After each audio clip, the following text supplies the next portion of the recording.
Good morning, Elaine Delamatia, Sioux Star. Mr. Singh, you're calling on the Liberals to bring back Parliament. Does that mean that you will support them with any retaliatory tariff measures that they want to implement at this time? Yes, I want to be really clear on this. We are still going to be voting against the government at the end of March, but there's 2 months before that happens. And in those 2 months, if there's anything we can do to support workers, first and foremost, and to fight back against these tariffs against us, let's do it. So absolutely, we need retaliatory tariffs. I've said that. I think anyone running for prime minister needs to commit to that. On top of that, I've said, let's look at other things as well. We can cut off the flow of critical minerals. We know the United States needs Canada. We're the only reliable source of critical minerals. And it's also going to hit Donald Trump's buddy, Elon Musk, where it counts, because he needs those minerals for the batteries in his car plants. So let's be very serious about fighting back. But let's also put in place protection for these workers. There's workers behind me right now that are wondering, if we get hit by these tariffs, do I have a job the next day? Do I get to go into work or not? And if I don't go into work, how am I going to put food on the table for my family? How am I going to support my kids? How am I going to support my family? We need to let these workers know we got your back. And so I'm calling on Parliament to be recalled so that we can put in place those protections. If there's any legislation required to actually put in place supports for workers, let's get that done. I can't imagine any leader, any opposition leader that would oppose a package that supports workers impacted by tariffs. Furthermore, the Conservative leader himself has said to call back Parliament. So let's call it back. Let's get something done to support these workers. Just as a follow-up, you're calling on a Buy Canada policy. That sounds an awful lot like a Buy US policy that President Trump is promoting himself. Is this a copycat measure, or do you have something different in mind? Can you please explain? Yeah, our focus is on procurement. So the way we have procurement, the way we buy things in Canada, we need to favor things built in Canada. We need a more resilient economy. We know that we are very reliant on the US. We've been great neighbors. We believe in being good neighbors. It's a Canadian value. We want to support and look out for our neighbor, and we've done that. We've worked together with the United States. But now Donald Trump is threatening our country, and it's pointed out that we need to be better equipped to deal with threats like that. So one of the things we need to do is, when we spend federal money, we need to be favoring and prioritizing companies that can produce things that we need in our own country. We also need to make sure that we are favoring, when we have those bids on what company wins a bid, whether it's infrastructure, whether it's steel, we need to make sure that we are supporting companies that actually have unionized workers that pay their workers a good wage. We can change our procurement rules to do that, still complying with international trade agreements, still following all the rules. But we need to make sure that we are favoring things built in Canada by Canadians and favoring and supporting Canadian jobs. We'll now go to Mackenzie Gray with Global. Please go ahead. Hello, Mr. Singh. So just to be clear, will the NDP support the government in any confidence votes past March 31st? We have said very clearly, and I thank you for the question because I can repeat this again, we will be voting against the government when we return to Parliament end of March. We'll be voting against the government, and there will be an election in spring. But before that time, there is 2 months. So is the Liberal government proposing that we do nothing for 2 months? That these workers behind me who are worried about tariffs, if those tariffs are imposed in February, will get no support for 2 months? What would that mean to a worker that's living paycheck to paycheck? They're not going to be able to afford their mortgage, their rent. They're not going to be able to buy groceries. So is the Liberal government seriously saying they're going to do nothing for these workers for 2 months and just wait till the end of March? I think that is wrong. So I'm calling on government, if they're serious about helping out these workers, recall Parliament right away. Let's put in targeted supports for these workers and the communities impacted by these tariffs that are going to potentially happen in a couple of days. And if they do not call back Parliament, if the Liberals don't call back Parliament, then we know all of this bluster about a plan for workers was all for show. It was all fake. If they're serious, call back Parliament. As the Conservative leader has also said, call back Parliament and let's get to work for these workers.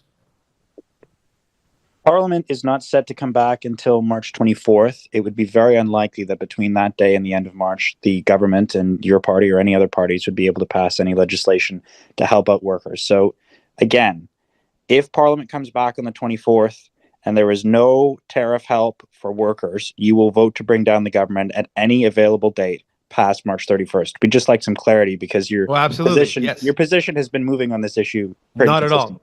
It's not changed at all. We said I was going to vote against the government when they come back end of March.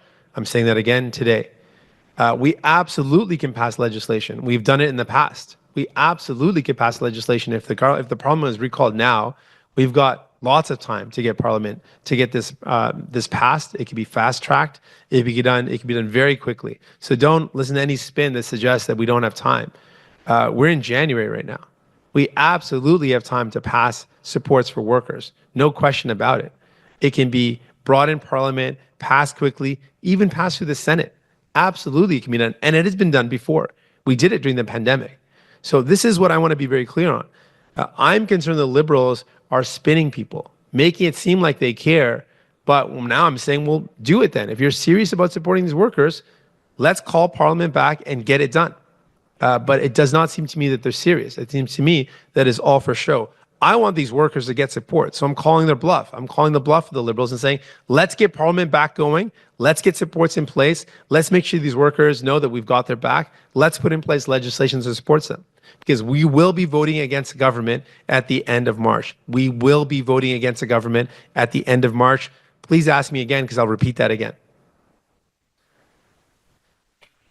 Darren from Sioux today. So my question's for Mr. Singh.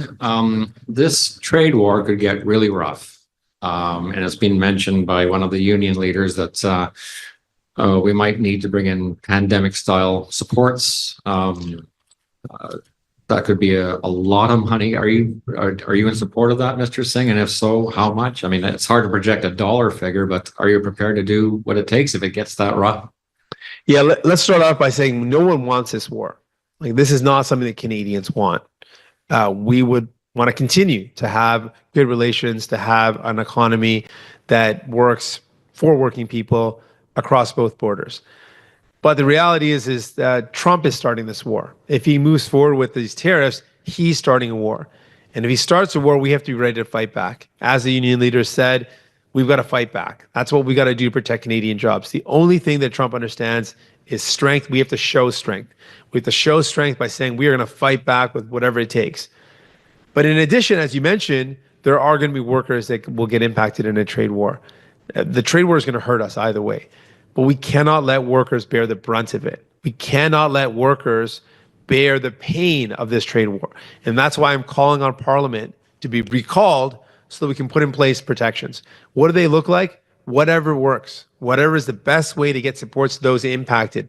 They've got to be targeted because there's specific sectors that are going to feel the pain and specific communities that will feel the pain. Let's make sure that those communities and those workers are specifically supported. So whether that's pandemic style or another way, the goal is to achieve supports for those workers impacted so that workers aren't bearing the brunt of this trade war. Just as a follow-up, it's been said that a lot of this tariff talk from Trump against Canada, against Mexico, is tied to immigration. If you clean up your border, stop letting undesirable people come in, we'll ease off on the tariffs. Canada is a land of immigrants. That would be offensive to a lot of people. What would you have to say to that, Mr. Singh?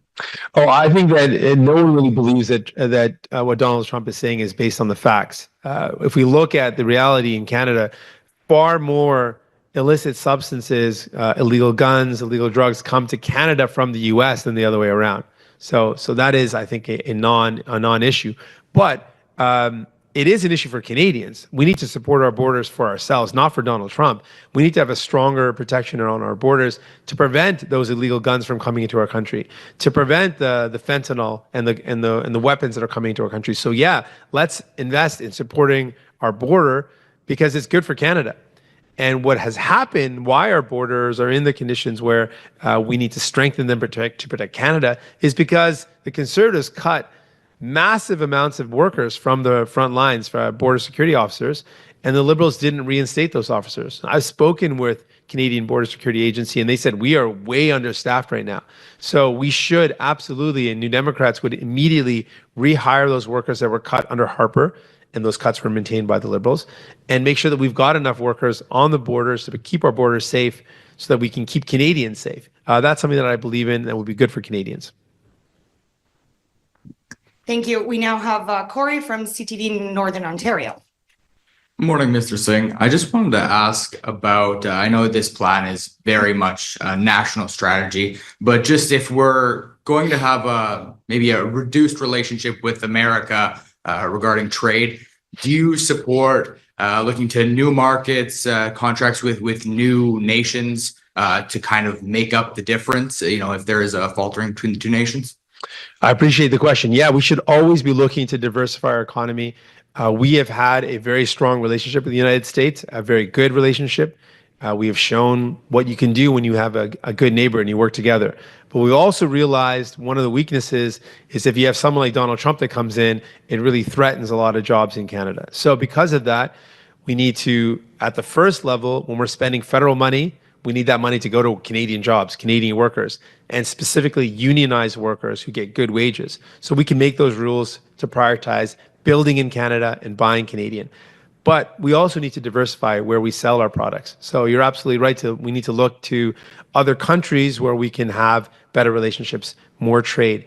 Diversify our trade so that if we are ever in a situation again where we got someone like Donald Trump threatening Canadians, threatening our jobs, we have a diversified economy that we can rely on. So I think it's absolutely something we should do, looking at other markets, looking at other places for us to sell our products. Do you then think that if there is less work for places like Algoma Steel that maybe they don't have as much producing to do, that your plan would kind of be similar to like an EI type of program for their wages? Right. So what we're saying is we need to put in place supports so that the workers in those businesses aren't going to be impacted. And some of the ideas that have been put around is during the pandemic, we had come up with supports to put in place to support those workers in certain sectors that were hard hit. At one point, we realized that everyone was being impacted by it, so we put in place something that was very broad. In this case, it'll be more targeted. There are specific sectors that'll be harder hit than others. And so, yeah, we know that the Sioux is one of those communities that's going to be hard hit. Like other folks have mentioned, this is a town where steel is a very significant sector. And so there's a lot of workers whose jobs are on the line. We cannot let these workers behind me bear the brunt of this trade war. We have to have their back.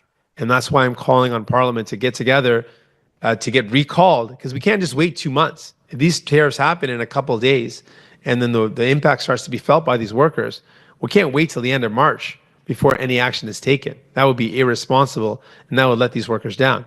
That's why I'm being very serious. We got to recall Parliament, as the Conservative leader said as well, recall Parliament, and then put in place protections that support these workers. Targeted supports for workers that are in sectors that are hard hit and are specifically targeted by these tariffs. And let's put that in place so we're ready to go, so we can defend these workers, defend these jobs.